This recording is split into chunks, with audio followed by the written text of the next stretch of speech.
देखिए, निगम में लगातार कर्मचारी रिटायर भी होते हैं, कोई डेथ केसेस भी आ जाते हैं, तो उससे क्या होता है कि पद रिक्त हो जाते हैं। लेकिन पिछले काफी समय से इन सारे कामों में स्थिरता आई थी। कोई नए पद जो रिक्त हो चुके थे उनकी जगह वो चार्ज तो दे देते थे, लेकिन ना उन्हें प्रमोशन देते थे, ना उसके बेनिफिट देते थे। तो हमने आने के बाद, जब भारतीय जनता पार्टी निगम में दोबारा आई है, तो हमने आने के बाद ऐसे सारे केसेस निकलवाए। और सबसे पहला पद अगर सफाई कर्मचारियों में प्रमोशन का रहता है, वो सैनिटरी गाइड का होता है। तो जो सफाई कर्मचारी उसके लिए एलिजिबल थे, उनकी सीनियरिटी बना के हमने टोटल 331 सैनिटरी गाइड प्रमोट किए, और इसका ऑर्डर हमने अगस्त में निकाल दिया था।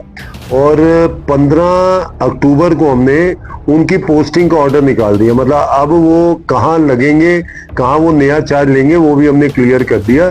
तो अब इमीडिएटली वो नई ज्वाइनिंग कर रहे हैं, अपना चार्ज ले रहे हैं, और जो उनके पास काम है उस काम में लग रहे हैं। सैनिटरी गाइड वो होता है जिसके पास एक बीट रहती है।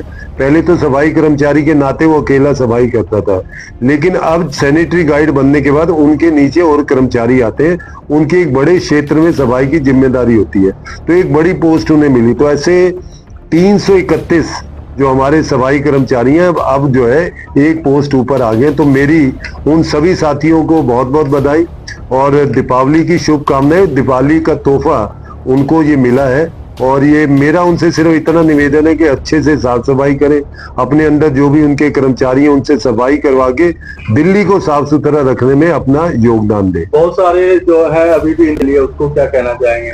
देखिए, और लोग प्रमोशन के लिए इंतजार कर रहे थे जो एएसआई बनने थे। एएसआई के अंदर के बड़ी एक क्लियर है जो प्रमोशन की स्ट्रेटजी है, उसमें 50% जो नीचे कर्मचारी होते हैं सैनिटरी गाइड से, वो प्रमोट होते हैं एएसआई, और 50% जो है डीएसएसबी से एग्जाम लेके जिन्होंने सफाई का डिप्लोमा किया है, जिनकी एजुकेशन ज्यादा है, ऐसे लिए जाते हैं। तो जो हमारे डिपार्टमेंट के कर्मचारी प्रमोट होने थे उनको प्रमोट करके हमने उनकी पोस्टिंग दे दी है। ऐसे ही जो डीएसएसबी से आने थे, 3 अक्टूबर को इनका एग्जाम हो चुका है। आने वाले दिनों में जितनी पेंडिंग पोस्ट पड़ी है एएसआई की, वो भी सब भर दी जाएंगी। और इसके बाद जिन लोगों की सीनियरिटी लिस्ट बनी हुई है, आने वाले समय में जैसे जैसे पोस्ट खाली होगी उनको ईयर वाइज सीनियरिटी देकर उनको डायरेक्टली प्रमोट करते चले जाएंगे। 17.5 करोड़ जो सफाई के लिए दिया गया है, उसमें कौन कौन सा काम होगा, किस तरीके से इस बार जो बैठक में पास हुआ है? देखिए, जो सफाई व्यवस्था उसमें ज्यादातर हमें दिक्कत आती है कि कहीं मलबा पड़ा है, कहीं मलबा है और उसके ऊपर कूड़ा डाल दिया गया। तो जो कंसेशनर्स हैं उनका कॉन्ट्रैक्ट कूड़े को उठाने का रहता है, मलबे का नहीं है। मलबे के लिए सीएनडी वेस्ट के लिए अलग से व्यवस्था है।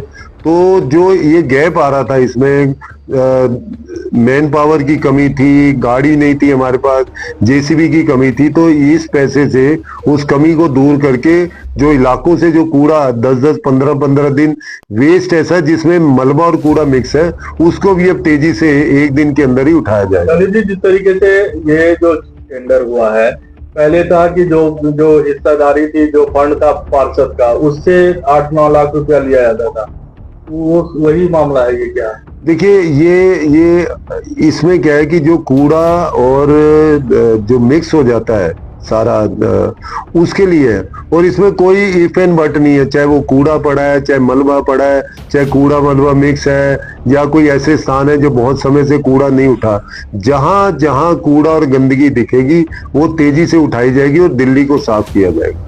आज सिविल लाइन जोन में भी आपने बैठक की है, क्या कुछ बैठक की? देखिए, मैं आज सेंट्रल जोन में गया था, और सेंट्रल जोन में जो है वहाँ मैंने लाजपत नगर के अंदर मीटिंग की।